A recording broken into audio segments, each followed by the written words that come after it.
ডিহাইড্রেশনটা যাতে না হয় সেই জন্য বারবার জল খাওয়াতে হবে। বেশি যদি ঘেমে থাকে সেখানে ওআরএস দিতে হবে। নিজের সঙ্গে বাড়ি থেকে ক্যারি করা জল নিয়ে যাওয়া উচিত। তাহলে প্রথম কথা জল বারবার খেতে হবে এবং সেই জলটা যেন বিশুদ্ধ হয়।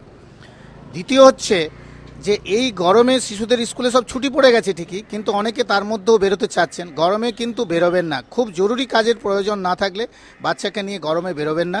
সেটা বেরোলেও এত সকালেও সবাই ঘামছে, সুতরাং যত আর্লি মর্নিং যাওয়া যায় বা ইভিনিংয়ে যখন এটা রোদটা অনেক কমে যাবে সেই সময় বেরোনো উচিত। যদিও কোনো ক্রমে বেরোতে হয় তাহলে কিন্তু ছাতা ইউজ করা উচিত। ছাতার রঙটা কিন্তু কালো, ফ্যান্সি ছাতা নয়, কালো ছাতা ইউজ করা উচিত। জামা কাপড় যেটা পরবেন সেই জামা কাপড়টা কিন্তু সুতির জামা কাপড় পরা উচিত। সিনথেটিক জামা কাপড় বাচ্চাকে পরাবেন না। খাবার দাবারের ক্ষেত্রে সবসময় বলছি জলীয় খাবার খাওয়াবেন ঠিকই, কিন্তু রাস্তাঘাটে জলীয় খাবার খাওয়াবেন না।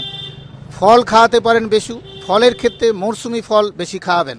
তখন এই সময় যেসব ফল বাজারেতে পাওয়া যায় দেখবেন তাদের মধ্যে জলের ভাব থাকে, এবং যেসব ফল এই সময় থাকে সেটা সামারের মতো করেই উপযুক্তভাবে ফল থাকে।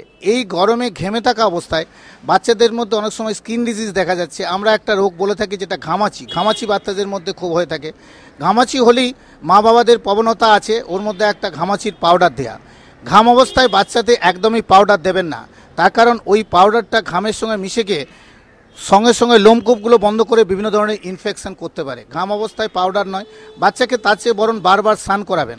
স্নানের পরিমাণটা যেন খুব বেশি না হয়ে যায়, দিনে 4-5 বার করে স্নান করাতে পারেন।